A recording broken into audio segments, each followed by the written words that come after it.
कर दिया। उन्होंने ही जब हमें ठुकरा दिया और जीवन की मझधार में बिल्कुल अकेला छोड़ दिया। इतना सब होने पर भी उनके प्रति अति मोह आसक्ति खत्म होकर सिर्फ और सिर्फ श्री जी के चरणों में कैसे लगे। एक बार मार्कंडे जी के आश्रम के पास सुरथ नाम का एक वैश्य और एक राजा दोनों आपस में मिले। तो राजा से पूछा, आप जंगल में यहाँ कैसे? कहा, मेरा राज्य छिन गया है, पर मैं वही राज सिंहासन, वही राजमहल, वही रानियां, ये हमारा चिंतन नहीं जा रहा है। मुझे राज्य मिले इस बात के लिए तो मैं दुखी नहीं, पर मैं अपने परिवार को नहीं छोड़ सकता। और रोने लगा। फिर पूछा, आप क्यों इधर जंगल में? तो उनका, मेरे बेटे ने मुझे पीट के निकाल दिया, सारी संपत्ति छीन ली, पर मेरा मन उसी के लिए तड़प रहा है। वो भले मुझे पीटे, पर मैं अपने बेटे, बहू, परिवार को नहीं छोड़ सकता। बोले, तो बड़ी विचित्र हम दोनों की दशा है कि वो हमें छोड़ रहे हैं, वो हमें ठुकरा रहे हैं, और हम उनके लिए रो रहे हैं। ये क्या है? तो राजा ने कहा, पास में मार्कंडे जी का आश्रम है, हम लोग उन महापुरुष के पास चलते हैं और अपना निवेदन करते हैं। तो जाके प्रणाम किया और अपनी बात दोनों ने रखी। तो मार्कंडेय जी ने कहा, ये भगवती माया का प्रभाव है। अगर भगवान की ऐसी प्रचंड माया ना हो तो सब परमानंद में मगन हो जाएं। ये माया ही, वो हमें धोखा दे, वो हमें ठुकराए, पर हमारा मोह, हमारी ममता उससे बिलग नहीं होती है। अब उससे हटने का एक ही उपाय है, साधन को हरिभजन है, कै सत्संग सहाय। अगर हम सत्संग सुने तो सुनते सुनते बुद्धि पवित्र हो जाती है और फिर निश्चय होने लगता है। आप जिनके लिए रो रहे हैं, जिनकी बुद्धि पावन हुई, उन्होंने तिरस्कार पूर्वक छोड़ दिया। रत्नावती जी, भक्तमाल में चरित्र है, पढ़ लीजिए। रत्नावती जी पूरे रानी के जैसे सुख होते हैं वैसे ही रानी थी, वैसे ही सुख में मगन थी। कोई हरि भक्ति, कोई भजन, कुछ नहीं। और राजा भी अत्यंत प्यार करते थे। पर दासी, वो वृंदावन आती थी और संतों का संग करती थी, सत्संग। तो उसके हृदय में गोविंद के चरणों में प्रीति उत्पन्न हो गई। वो रानी के कभी पैर दबा रही होती तो एकदम बोल पड़ती, हा कुंज बिहारी, हा गोविंद। तो रानी सावधान होकर देखती, तू रहती तो मेरे संग है, मेरी निजी दासी, अंग सेवी। ये कौन है कुंज बिहारी, कौन है गोविंद? किससे तू प्यार करती है? आज तक मुझे नहीं बताया। हमारे यहाँ की दासियां तो आजीवन समर्पित अंग सेवी होती हैं, ये क्या? तो मुस्कुरा दी, बोली, महारानी आप अन्यथा मत समझना, ये कोई व्यक्ति नहीं हम जिससे प्यार करते हैं। नहीं नहीं, तू पूरी बात बता दो, मत सुनो, मत सुनो, नहीं किसी काम के नहीं रह जाओगे। और रो पड़े। भगवान का जो प्यार होता है ना हृदय में, वो अलग कोटि का होता है। वो बस मत पूछो, आप मत पूछो। अब तो और आकर्षित हुई, नहीं नहीं आप बताओ ना।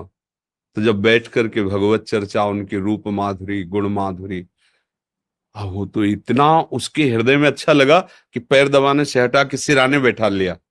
देखो तुम अब वहां नहीं, अब यहाँ बैठ के केवल हमें प्रभु की बात सुनाओ। इतना रंग चढ़ा कि हृदय विकल हो, उनका कैसे दर्शन हो सकते हैं?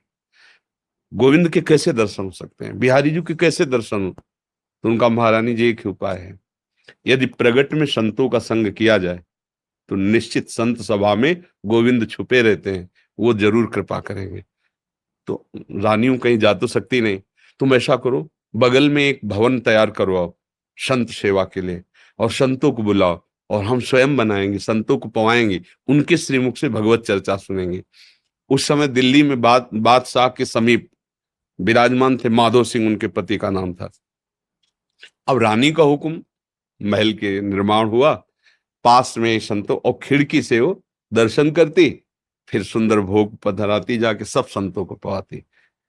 ये जब सूचना पहुंची राजा के बाद, बिना हमारे आदेश के संत निवास बन जाना, संतों के बीच में, रानी को ऐसे कोई सहज थोड़ी देख सकता, जाना है सब। तो हुक्म कर दिया, बिल्कुल नहीं, संतों के समीप जाना बंद, ये सब बिल्कुल, क्योंकि एक राज मर्यादा होती है ना। और कुछ कठोर शब्द कहे। तुरंत नाई को बुलाया, अपना मुंडन कराया और संतों के बीच में बैठ गई, बोले, आज से राज अन्न का त्याग। अगर मैं कहीं रानी हूं, कहीं भी किसी भी अंग में, मैं उसे रानी नहीं रहने दूंगी जो मुझे संत और गोविंद से दूर कर दे, कदाप। ये जब सूचना पहुंची को तो मुड़ मुड़ा के बैठ गई सन। सोचा ये तो मतलब भारी का भारी अपमान, इससे ज्यादा क्या हो सकता है। अगर मैं मारता हूं तो प्रजा विरोध में हो जाएगी, इसलिए इसको मारना तो है। बोले एक जंगली सिंह लाओ और छोड़ दो, तो संतों को, रानी को, सबको मार डालेगा वो। ऐसा ही किया गया।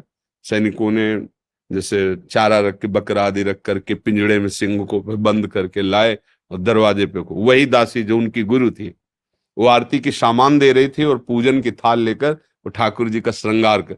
दासी ने कहा महारानी सिंह, जो ही पिंजरा से खोला गया तो ऐसे मुड़ी, उनका सिंह नहीं नरसिंह, भगवान पधारे थाल लेके।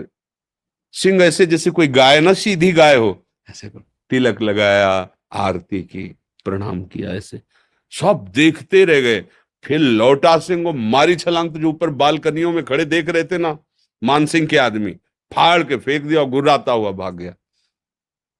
अगर हम अपनी भक्ति के रंग में आ जाए तो फिर हमारा ये माया मोह संसार नष्ट हो सकता है। अन्यथा हमारे शब्द तो जरूर अच्छे नहीं लगेंगे, पर सही पूछो तो कृपा है जो असलियत का पता चल रहा है। यहाँ कोई किसी से प्यार नहीं करता।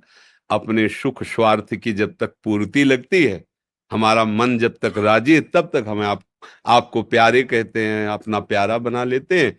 और जब हमारा मन कहीं और राजी हो गया तो आपकी तरफ देखते नहीं। संसार का यह स्वरूप, पर मेरे प्रभु का ऐसा स्वरूप नहीं है। सबरी मैया कोई ऐसा थोड़ी बहुत रूप ऊंचे कुल की, ऐसा नहीं था। सबर जंगली जातियों में आती है उनमें, लेकिन भगवान की भक्ति से बड़े बड़े ब्रह्म ऋषियों के आश्रम में भगवान नहीं गए, सबरी माता के। भगवान ये सब संसार यही सब देखता है, तुम्हारा रूप, तुम्हारा गुण, तुम उसके काम लायक हो कि नहीं हो। अगर स्वार्थ की पूर्ति लायक नहीं